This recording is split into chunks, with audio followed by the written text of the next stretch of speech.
They were much better. Just, I thought they would respond. I mean, we got a bunch of competitors on this team, and we still made too many mistakes. We talked about not losing to Clemson, and we did that too many times today on both sides with just some boneheaded mistakes. But and that's one of the things I love about this scrimmage here is when we do the situational scrimmage, we get a lot of work on a lot of like we need the work on these situations, and you get exposed because you got to process, you got to think, and but it was good. I mean, we got better as a team today. We got a lot that we can teach from and grow from on this tape, but a lot of good things. Just too many offsides, just too many stuff. Forgetting to play. We had two MAs coming off the sidelines. I mean, we come off the sideline with the play, and then we got one guy that don't know to play. We got 12 men in the game on defense on fourth down, last play of the game. Game's over. Now it's 12 men. We got another chance. So it's just some sloppiness in that area. But the competitiveness of it, the effort, the mental toughness, I thought was much better today. And but again, repping three groups, we're coaching a lot of guys, and we'll continue to do that in the next week before we really kind of hone in. But this will be a big tape for us. We'll get better from this tape. I don't have any doubt about it because we had a lot of situations come up. We had 3rd and 3, 2-down territory. Win or lose. We had a lot of fourth downs. Got to have it. Couple 2-minute situations. We milked the clock situation. I thought the first defense and the first offense really managed that well. Our second group was poor. Just the operation, the command of what we were trying to do, then we finished with some last plays at the end of scrimmage. Ball's on the 30. It's the last play of the game. 1 second on the clock.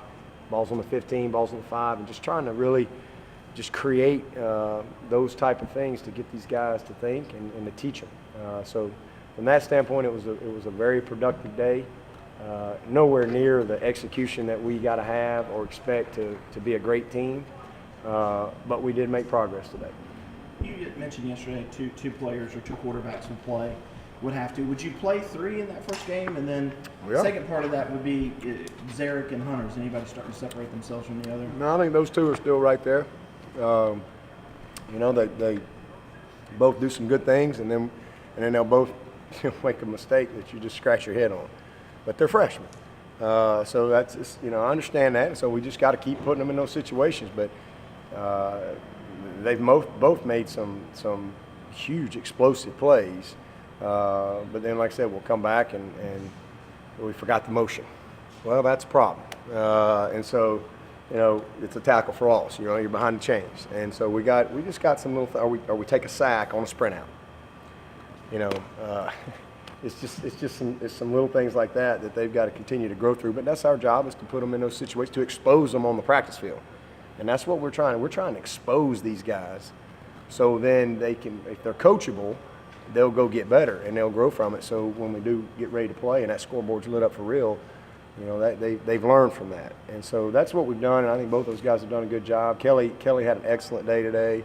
I was really, really pleased with him today. He's been very steady and made some explosive plays. Good to see some guys finish on some balls downfield today. Caught the ball better today than we did yesterday. But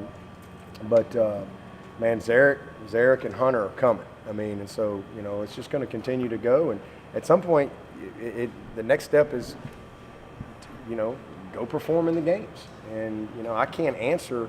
There's no way I can answer anybody's question. All I can tell you is, here's where we are today, and when we get in there and we go play the game, and unless he just goes backwards, which anything can happen. We still got a long way to go, but he's been so focused, so consistent. Unless something just totally goes crazy, he's probably going to be the guy to run out there. But I don't know. We're not at that point yet, because every day matters, and every play counts, and so. But if he is the guy, then, he's got to go do it on game day. And like I said, we got to give somebody else an opportunity to play too, because we've got to develop some depth, and we want to keep some competition going there too. Nobody out here's got a lifetime contract. Hey, Cleveland Furl's our best in, and you know why? Because I see it every day. And how he practices, how he goes through the drills. I mean, it's not because he was the best one yesterday. It's because he was the best one today. He just proves it every day, and that's everybody's job at every position, including the quarterback. Are you giving any of those guys though any kind of looks with the first team at all during these situational stuff and all? Yeah, we mixed it up. I think Zarek got a rack with the ones today, and